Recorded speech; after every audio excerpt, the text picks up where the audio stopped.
You are asking me to do something against my oath, and I will not break my oath. A lifelong Republican and Trump voter there who was explaining to the January 6th committee why he resisted Donald Trump's final desperate calls of what he viewed as a request to break the law and break his oath. Now, this alleged racketeering in the indictment has a December 18th, 2020 White House meeting where Trump, Giuliani, Powell, and others were discussing what may be criminal plots to steal the election. That included ideas about how to seize voting equipment with the help of the military, something they failed to get done, and abuse Donald Trump's power to appoint someone, in this case, Powell, who, of course, was supposed to be his campaign attorney. But the idea was, what if we just snuck her into the government itself and had her work with the military to seize voting machines? It is where Banana Republic and kind of coup stuff meets, Keystone Cops, because, as I've mentioned, it didn't work. It wasn't very thought out. But that's not a good defense if you are facing RICO charges. Saying I'm bad at the crimes that you saw I really tried to commit, that's about competence, not about law. Former White House officials were clear about what they saw. You're asking one simple question as a general matter. Where is the evidence?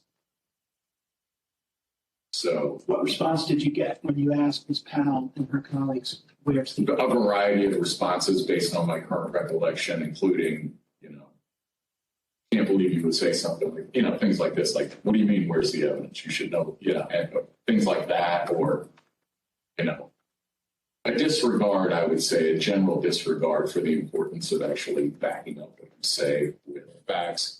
And, then there was discussion of, well, we don't have it now, but we will have it or whatever. I think that it got to the point where the screaming was completely out there. I mean, again, people walk in, it was late at night, it had been a long day. And what they were proposing, I thought was nuts. Those are Trump officials, Trump appointees, White House officials. All of this, of course, is drawing on the Jan 6 committee's work. There were also all the voicemails that Giuliani was leaving for different officials. This was happened in and outside of Georgia and involved the elector fraud plot, which is now part of the indictment's racketeering charges. Mr. Speaker, this is Rudy Giuliani and Jenna Ellis. We're calling you together because we'd like to discuss, obviously, the election. Hey, Brian, it's Rudy. I really have something important to call to your attention that I think really changes things. I understand that you don't want to talk to me now. I just want to bring some facts to your attention and talk to you as a fellow Republican. That is just some of the evidence unearthed by the January 6th committee. And if you remember those days, people said, what's the point of another committee? What's the point of investigations? What does it even mean if members of Congress refer things? There was a lot of skepticism, a lot of shade. And look, skepticism is part of life. But we also have to be clear about when things work, what you might call the good news, whether it's coming out of government or anywhere else. The January 6th committee worked. It was bipartisan. It drew on a lot of different sources, including many Republican officials and witnesses. And it yielded facts which the rest of the world can use in society, in journalism, and now, as we see, in multiple criminal indictments. With that in mind, on this historic night, we have two special guests. Soumya Dayananda, a former senior investigative counsel to that very House January 6th Select Committee, and Chekomin Duri on the political history of it. He has worked on several presidential campaigns, including Obama's, and is known as the Democrats' in-house historian. With that in mind, let me start with you, Soumya. It did make history. You did unearth things. I'm not saying your whole committee was perfect or your work is perfect, but as a journalist, when you do things that work and are good, we're gonna note that. So I'm curious, big picture, what you think of what's come out of Atlanta last night and how it relates to the fact finding you did. Hi, Ari. Thanks for having me. I think in the last 2 weeks, it has been incredibly affirming of the committee's work to see both Jack Smith's indictment as well as this indictment from yesterday. I think a lot of what we see largely reflects the work of the committee. As we see in the Georgia indictment, it has a level of detail that we were not able to share in a manner that is laid out in the criminal indictment that we see here. But again, it tracks the summer hearings in very much the way that we describe the multi-pronged effort of the former president and his allies. We had a hearing about the pressure on state election workers. This was the first time the country was introduced to Shaye Moss and Ruby Freeman, and they provided live, compelling testimony. They also heard from Rusty Bowers. So there are aspects of this indictment that we see now that were featured as part of the hearings, in addition to the DOJ hearing that featured the letter of Jeff Clark that he requested to send to the Georgia state legislator.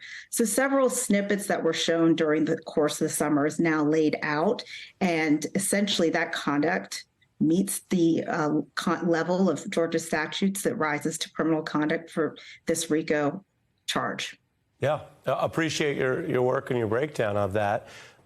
Che, you're not here as a House investigator or as a legal expert. You're here because you have been so involved in how the Democratic Party has navigated these things. And it would seem that there was an improvement or a learning curve. The January 6th committee distinguished itself because it was factual and bipartisan.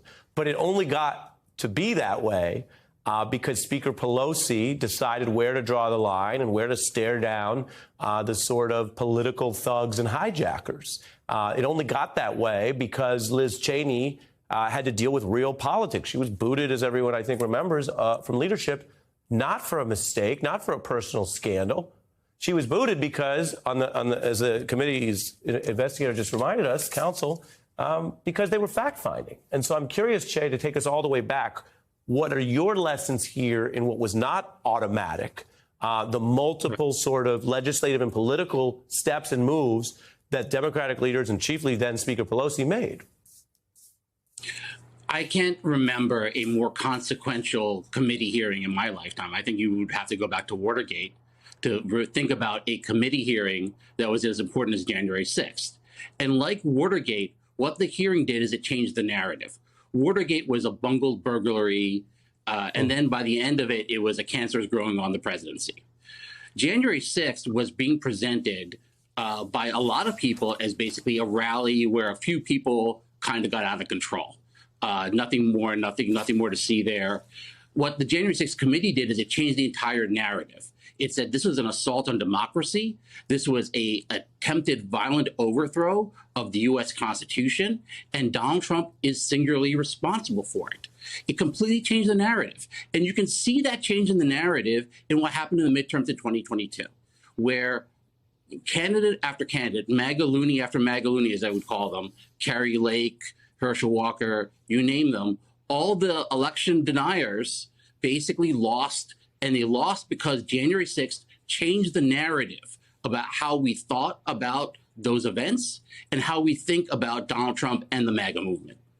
And then it goes to the tricky position the Democrats have been in during this period of rising authoritarian hate in America. Because on the one hand, Che, everybody knows there's political disputes.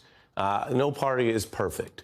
On the other hand, the party that is trying to actually hold the line on democracy or not allowing violent thugs to intimidate and hijack, as someone just mentioned, poll workers and others, is also then seen by some portion of the population as, oh, you're just doing this because it also benefits your side. And it's both, right? You just mentioned the midterm fizzle of the Republicans may very well be for those reasons. And yet at the same time, Speaker Pelosi chose to navigate that. I'm curious your view on that now that we have so much more data, Che. Do we get here without Speaker Pelosi's choices about when to really fight? No, I don't think we do. I think Speaker Pelosi was very brave in what she did.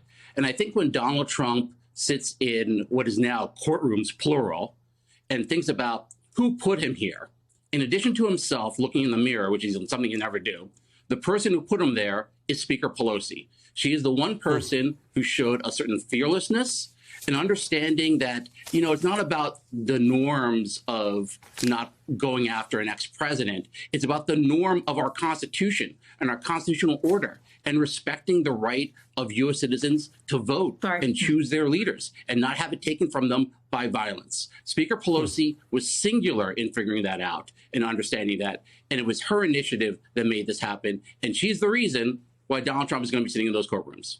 Yeah, it's an important point, and Salmia, it's not offered in the context of trying to target a political opponent. Quite the opposite. You could pick a Democrat, say Rod Blagojevich, and you say, when he was trying to abuse power, right, and take bribes to fill, in that case, a Senate seat, there are people who might be a part of the political process, right? They might have run on a certain party line. But the question is the legal standard and the facts. I want to go back to you on a final word as well as a response to Mark Meadows, who your committee dealt with along the whole way, because he now stands indicted today.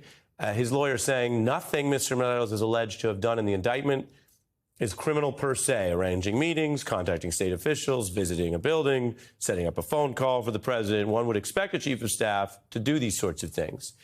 Your response to that, as well as any final words tonight. I thought it was interesting to see that Mark Meadows was charged. I think it's appropriate given the statutes that he has been charged with here in Georgia. I think that the key phrase is criminal per se. And when you take those facts and you apply them to the law, the overt acts and the substantive counts that he's charged with are appropriate. And that's exactly what the committee did. We followed facts. We did it for a different purpose than the district attorney's office here in Georgia, as well as the special counsel's office. But facts can lead to different things. Our summer hearings led to educating the country about the conduct of the former president. And now those same facts have led to indictments. All really striking. Ms. Dayananda and Mr. Komanduri, my thanks to both of you.